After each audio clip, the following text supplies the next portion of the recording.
Alright, this is labeled Nightlight.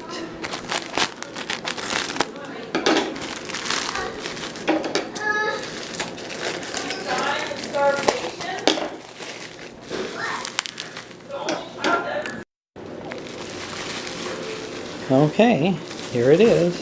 What is it? Oh, I see. It's a nightlight switch. We have to try this with batteries. Has two little, looks like magnetic mounts. Pardon me.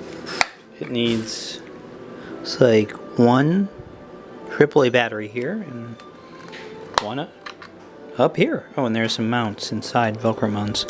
Two? Three AAA batteries. It needs three AAA batteries. Well, let's give it a shot. Well, it works. Turn the switch, it lights up. The magnetic mounts leave a little bit to be desired. They're too small, so if you stick it on something like, say, the computer here, anytime you go to flick the switch, it's gonna, moves up and down. Doesn't, so you probably want to use the Velcro style mounts or whatever you want to do with it. But hey, it works. It's kind of blinding light out of the front of it. So if that's what you want, that's what it does.